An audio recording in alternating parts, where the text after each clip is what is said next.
A'udzubillahi minasyaitonirrajim. Bismillahirrahmanirrahim. Assalamualaikum warahmatullahi wabarakatuh. InsyaAllah pada kali ini kita akan sama-sama melihat tajuk zakatul amwal, zakat harta, yang merupakan salah satu tajuk daripada bab fiqh wal ibadah bagi tingkatan 4. Baik, sebelum kita teruskan pelajaran ini, sama-sama kita perhatikan makna bagi jenis-jenis harta yang saya tanyakan pada minggu yang lalu. Tahniah kepada yang berjaya menjawabnya, tapi yang tak berjaya tu harapnya dapat cari semulalah ataupun semak semulalah seperti mana yang tertera di sini.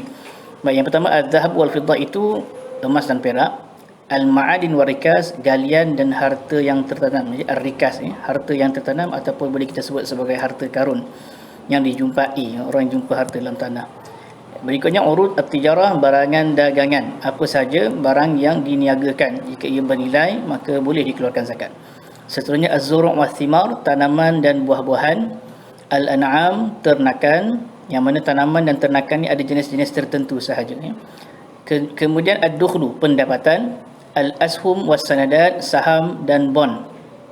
Ad-dain, bukan ad-din ad-dainu, hutang. Kalau ad-din agama, ad-dainu bermaksud hutang. Dan terakhir al-hulliyu, perhiasan emas dan juga perak. Itulah jawapan kepada kuis kita pada kelas yang lalu. Baik, kita lihat sekarang kupasan mengenai zakat az-zahabu wal fiddah. Zakatuz zahabi wal fiddah. Apakah dia az-zahab wal fiddah? Yakni ma kana madrubaini umlatan lil isti'mal, iaitu sesuatu yang ditempa sebagai mata wang untuk digunakan dalam urus niaga. Au kana sabaikun, atau ia dalam bentuk jongkong ataupun bongkah emas ataupun perak.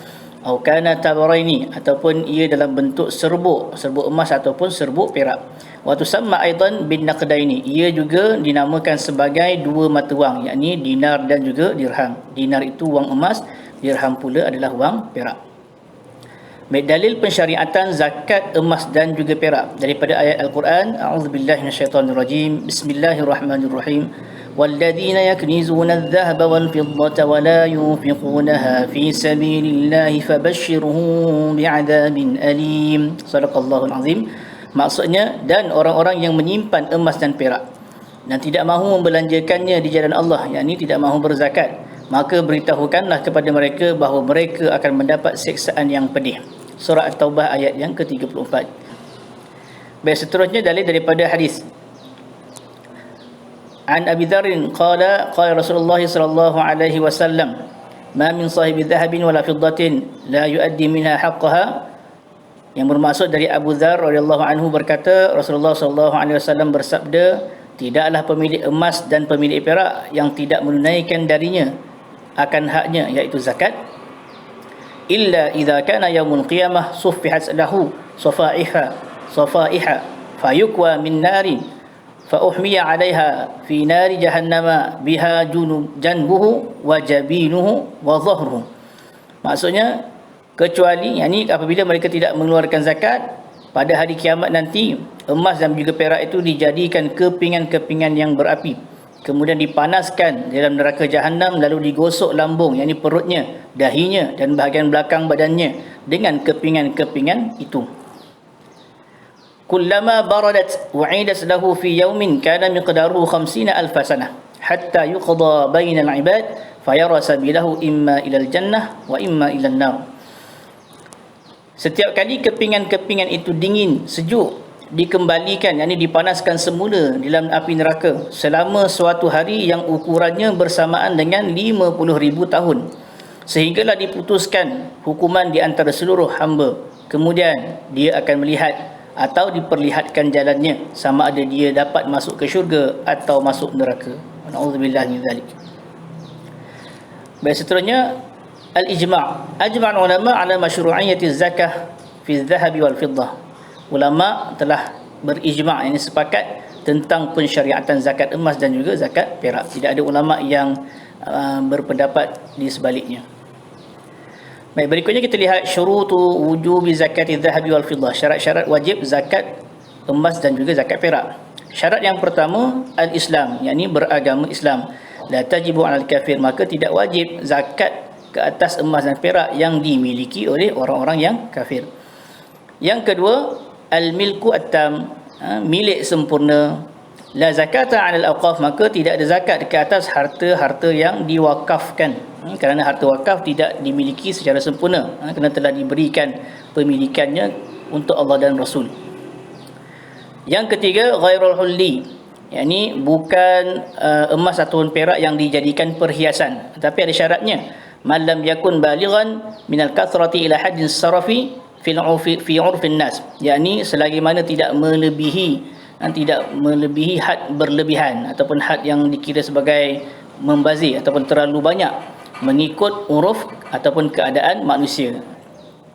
Baik, syarat yang keempat, kamalun nisab, telah sempurna ataupun cukup nisab. Nisab itu ialah satu jumlah ataupun kadar yang tertentu, yang mana apabila harta kita melepasi ataupun bersamaan dengan kadar itu, kenalah keluarkan zakat. Baik, bagi emas, nisabuz zahab 20 dinaran atau 85 gharaman min az-zahab. Nisab emas ialah nilaian 20 dinar, yakni wang emas, ataupun 85 gram emas. Sementara nisabul fiddah, nisab perak pula, 200 dirhaman atau 672 gharaman min al-fiddah, yakni nilaian 200 dirham wang perak ataupun nilaian 672 gram perak. Baik, syarat yang kelima, haulanil haul, telah cukup haul. Antabqa mulkiyah fi yadi sahibiha sanatun qamariyatun hijriyatun kamilah, yakni kekal pemilikan harta itu di tangan tuannya selama 1 tahun hijrah, iaitu bersamaan dengan 354 hari. Kalau harta itu dimiliki sebentar saja, contohnya tak sampai setahun, 6 bulan, kemudian digunakan ataupun dibelanjakan sehingga nilainya menjadi susut, maka ia tidak dikira cukup haulnya. Adalah pemilikan itu berterusan selama 1 tahun tanpa ada pengurangan ataupun cukup kadar nisabnya. Baik, berapakah kadar zakat yang dikenakan ke atas emas dan perak?